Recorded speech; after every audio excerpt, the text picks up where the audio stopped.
All right, today we're diving deep into the story of a man who built an empire on pure fear, a man who became a global symbol of terror. This is the incredible and terrifying journey of Dawood Ibrahim. Let's just start with a number, and it's a big one. $25 million. That's the bounty the United States has on this one man's head. A guy who started out as a petty thief and somehow clawed his way up to become a designated global terrorist. So that's the big question, right? How does that even happen? It's a journey that takes us from the crowded, chaotic streets of Mumbai, right through the city's brutal criminal underworld, and lands us in the shadowy realm of international terrorism. This is his story. You know, you'd think the story of a global terrorist starts in some secret training camp or a hidden lair. But no, this one begins in a pretty ordinary place, the simple home of a police head constable in Mumbai's Dungri neighborhood. So get this. There was apparently a prophecy that said Dawood would become famous and wealthy, but it was really desperation that put him on that path. When his dad got suspended, the family hit rock bottom. We're talking a serious financial crisis, sometimes no food on the table. School was out of the question. So at just 14, seeing the power the local thugs had, he committed his first theft. And that, right there, was the beginning of everything. But here's the thing about Dawood. He was never going to be just another small-time crook. He had ambition, he was absolutely ruthless, and he looked at the old guard of the Mumbai underworld and saw a house of cards just waiting for someone to knock it over. See, the old Dons, guys like the legendary Haji Mastan, they played a different game. It was all about influence, connections. Violence was messy, a last resort. Dawood, he saw violence as his #1 tool. He just had this belief that true power didn't come from respect, it came from raw, undeniable fear. His game plan? It was brutally simple. He didn't bother climbing the ladder, he just built his own and kicked everyone else off. He started his own crew, the D Company, with his brother, and went straight for the jugular, taking on the powerful Pathan gang. But then it got personal. Brutally personal, when his brother Shabir was murdered. Dawood's response wasn't just revenge, it was total annihilation. He hunted down his rivals one by one, and when he finally killed his enemy's brother, the war was over. There was no one left to challenge him. And just like that, with all his enemies either dead or completely broken, Dawood Ibrahim wasn't just a gangster anymore. He was the undisputed king of Mumbai. His D Company became this kind of shadow government, with its tentacles wrapped around the city's very lifeblood. And his empire? Wow, it was everywhere. He controlled the ports, smuggling gold and drugs. He was squeezing money out of the city's massive real estate boom. He worked his way into Bollywood, using all that glamour to wash his dirty money. He even had his hands in cricket, fixing matches from the VIP boxes in Sharjah. The man was simply everywhere. So what happens when you say no to the king?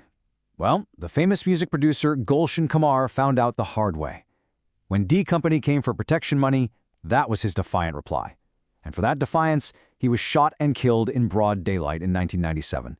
It was a chillingly public execution, a message sent to the entire city nobody was safe from Dawood's reach. But, you know, when you make that much noise, the cops eventually come knocking. As the heat got intense, Dawood made his move. He ditched the gritty streets of Mumbai for the glitz and glamour of Dubai.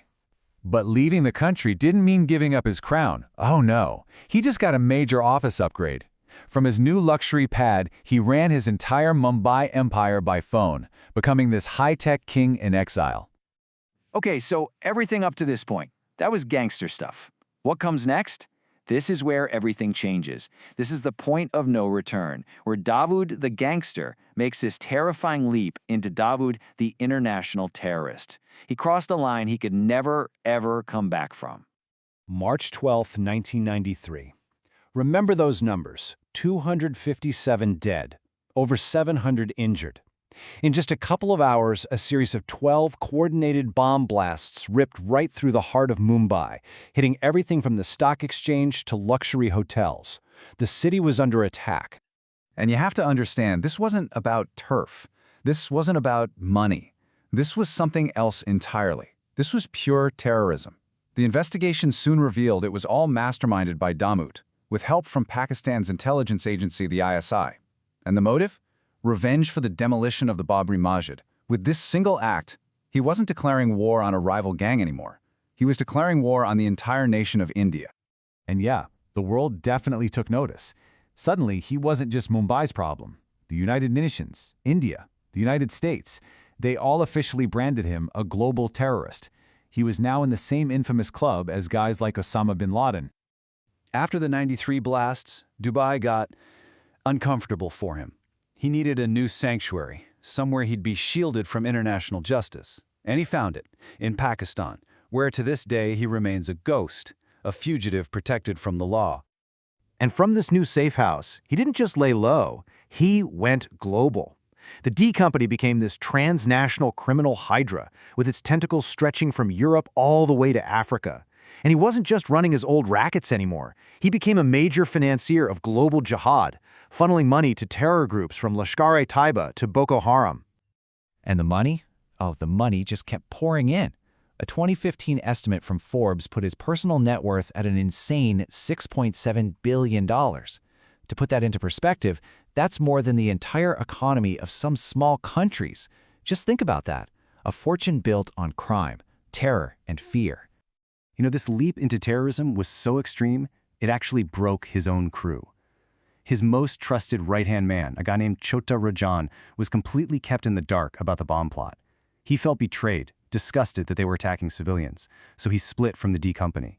And that kicked off a new, incredibly personal and bloody gang war that was fought on the streets of cities all around the world.